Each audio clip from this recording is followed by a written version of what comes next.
So guys welcome back to my new video. आज की video में हम बात करने वाले हैं ट्रेंड लाइन के बारे में, जिसमें हम जानेंगे कि ट्रेंड लाइन को सही और सटीक तरीके से कैसे ड्रॉ किया जाता है। इसके साथ हम ये भी जानेंगे कि कैसे ट्रेंड लाइन का यूज करके हम हाई प्रोबेबिलिटी वाले ट्रेड्स को पकड़ सकते हैं।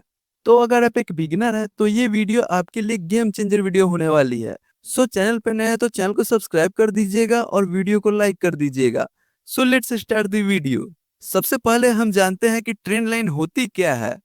तो ट्रेंड लाइन एक सिंपली लाइन होती है जिसे चार्ट में की लेवल्स को टच करते हुए ड्रॉ किया जाता है, और हम इसे चार्ट पे इसलिए ड्रॉ करते हैं ताकि हमें हाई प्रोबेबिलिटी वाले ट्रेड सेटअप मिल सके। इसको एक एग्जांपल के तौर पे समझे तो मार्केट में दो प्रकार के ट्रेंड होते हैं, पहला अप ट्रेंड और दूसरा डाउन ट्रेंड। अप ट्रेंड में price higher high and higher lows के फॉर्म में ऊपर की तरफ बढ़ती है, और इसके जस्ट अपोजिट है डाउन ट्रेंड। डाउन ट्रेंड में प्राइस लोअर लो और लोअर हाई बनाते हुए नीचे की तरफ बढ़ती है। ये एक अप ट्रेंड का चार्ट है। प्राइस यहाँ लगातार हायर हाइज बनाते हुए ऊपर की तरफ जा रही है। यहाँ पर हम ट्रेंड लाइन प्राइस के नीचे के लेवल्स को मिलाकर ड्रॉ करेंगे। इसी तरह प्राइस के ऊपर से लेवल को मिलाकर हम एक ट्रेंड लाइन ड्रॉ कर सकते हैं जो एक रेजिस्टेंस का काम करेगी। और अब यह चार्ट डाउन ट्रेंड का है क्योंकि प्राइस यहाँ लगातार लोअर लो बनाते हुए नीचे की तरफ बढ़ रही है। यहाँ पर प्राइस के ऊपर के लेवल्स को मिलाकर हम एक ट्रेड लाइन ड्रॉ करेंगे जो कि सपोर्ट का काम करेगी। यहाँ पर बहुत सारे बिगनर्स का एक सवाल होता है कि हम ट्रेंड लाइन ड्रॉ करते समय कैंडल के विक को टच करते हुए ट्रेंड लाइन ड्रॉ करें या फिर कैंडल के बॉडी को टच करते हुए ट्रेंड लाइन ड्रॉ करें। तो इसका जवाब बहुत ही सिंपल है। कैंडल के बिक से या कैंडल के बॉडी से ट्रेंड लाइन को कोई फर्क नहीं पड़ता। सबसे जरूरी बात यह है कि जितना ज्यादा टचेस पॉइंट होंगे उतना ही वैलिड और स्ट्रॉन्ग ट्रेंड लाइन कहलाएगी। ऐसे में कहीं विक टच हो सकता है तो कहीं बॉडी टच हो सकती है और कहीं पे थोड़ा डिस्टेंस भी हो सकता है। ऐसा इसलिए होता है क्योंकि ट्रेंड लाइन एक लाइन नहीं होती है, ट्रेंड लाइन एक जोन होती है या एक एरिया होती है। कहीं भी ट्रेंड लाइन ड्रॉ करते समय आपको ये ध्यान देना है कि ट्रेंड लाइन कम से कम 3 पॉइंट को परफेक्टली टच कर रही हो। आई होप आपको समझ आ गया होगा। अब बात करते हैं सेकेंड पॉइंट के बारे में, जिसमें हम जानेंगे कि ट्रेड लाइन का यूज करके हम कैसे हाई प्रोबेबिलिटी वाले ट्रेड्स को खोज सकते हैं और प्रॉफिट बना सकते हैं। तो चलिए शुरू करते हैं। ट्रेड लाइन के साथ ट्रेड करने के दो मोस्ट इफेक्टिव तरीके होते हैं। पहला, कंटिन्यूअस पैटर्न के साथ ट्रेड करना। यहाँ आपको दिख रहा है कि प्राइस एक स्ट्रॉन्ग अप ट्रेंड में है, इसीलिए इसके नीचे हम एक ट्रेंड लाइन ड्रॉ कर सकते हैं। अब जब भी प्राइस दोबारा इस लेवल को टच करेगा तो यहाँ से रिवर्सल होने के चांसेस होते हैं। जैसे ही कोई स्ट्रॉन्ग रिवर्सल कैंडल बनता है, हम यहाँ इस लाइन के नीचे अपना स्टॉप लॉस रखकर एक बाइंग पोजीशन बना सकते हैं। नेक्स्ट एग्जांपल डाउन ट्रेंड में देखते हैं। ये एक डाउन ट्रेंड का चार्ट है, इसीलिए इसके ऊपरी लेवल्स को मिलाकर हम एक डाउन ट्रेंड ड्रॉ करेंगे। उसके बाद जब भी प्राइस दोबारा इस ट्रेंड लाइन को टच करेगा तो हमें एक्टिव हो जाना है, जल्दबाजी नहीं करनी है। नेक्स्ट कैंडल जैसे ही प्रीवियस कैंडल का लो ब्रेक करेगी तो हमें इस ट्रेंड लाइन के ऊपर छोटा सा स्टॉप लॉस रखकर सेल साइड पोजीशन बना सकते हैं। आई होप कंटिन्यूअस पैटर्न के साथ ट्रेंड लाइन का यूज करके ट्रेड कैसे करते हैं आपको समझ आ गया होगा। अब बात करते हैं ट्रेंड लाइन ब्रेकआउट की, जो सबसे ज्यादा यूज किया जाता है। स्क्रीन पर दिख रहा चार्ट एक डाउन ट्रेंड का है, इसलिए इसके प्राइस के ऊपर की लेवल्स को मिलाकर एक ट्रेंड लाइन खींच सकते हैं। नेक्स्ट टाइम जैसे ही प्राइस ट्रेंड लाइन को तोड़कर कैंडल की क्लोजिंग ट्रेंड लाइन के ऊपर देती है तो हमें एक्टिव हो जाना है। अब यहाँ पर ट्रेड लेने के दो तरीके हैं। पहला, जैसे ही ट्रेंड लाइन ब्रेक होता है और कैंडल ट्रेंड लाइन के ऊपर क्लोजिंग देती है तो हम ब्रेकआउट कैंडल को अपना एसएल रखकर एक लॉन्ग पोजीशन बना सकते हैं।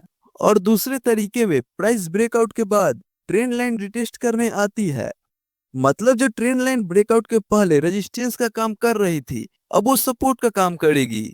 और जैसे ही ब्रेकआउट स्विंग को नेक्स्ट टाइम कैंडल ब्रेक करती है तो आप यहां से लॉन्ग पोजीशन ले सकते हैं। चलो आपको कुछ प्रो टिप देता हूं। अगर अपर ट्रेंड लाइन और लोअर ट्रेंड लाइन का डिस्टेंस बहुत ही कम है, मतलब प्राइस बहुत ही टाइट रेंज में फंसी हुई है, ऐसे पैटर्न में प्राइस जब भी ट्रेंड लाइन को ब्रेक करती है तो प्राइस में हाई पोटेंशियल होता है, जिस कारण प्राइस एक स्ट्रॉन्ग ट्रेंड के साथ बूम करने लगती है। अगर आपको कहीं भी ऐसा पैटर्न दिख जाए तो मिस मत करना, क्योंकि ऐसे पैटर्न में बहुत लंबा टारगेट देखने को मिलता है।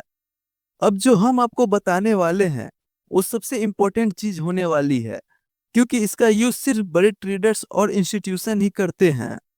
अगर आप इसे सीख गए तो आपके लॉस होने के चांसेस ना के बराबर हो जाएंगे, जिसे कहते हैं multi time frame analysis. Multi time frame analysis का मतलब होता है अलग अलग टाइम फ्रेम में चार्ट को एनालाइज करना। चलिए इसे एक एग्जांपल के तौर पे समझते हैं। ये वन डे टाइम फ्रेम पर निफ्टी 50 का चार्ट है। इसका मतलब है कि प्राइस एक अप ट्रेंड में है, इसीलिए ट्रेंड लाइन प्राइस के नीचे ड्रॉ करेंगे। जब प्राइस ऊपर वाले ट्रेंड लाइन से टकराती है तो प्राइस रिवर्स हो जाती है और नीचे की तरफ आने लगती है। और इसी चार्ट को हम छोटे टाइम फ्रेम पर देखेंगे तो ये एक डीप डाउन ट्रेंड जैसा नजर आता है। इस ट्रेंड लाइन के ऊपर हम एक ट्रेंड लाइन ड्रॉ करेंगे और वेट करेंगे कि कब इस ट्रेंड लाइन का ब्रेकआउट होगा। जैसे ही प्राइस हायर टाइम फ्रेम पर अपने नीचे वाले लाइन को टच करेगी तो वहां से प्राइस रिवर्स हो जाएगी।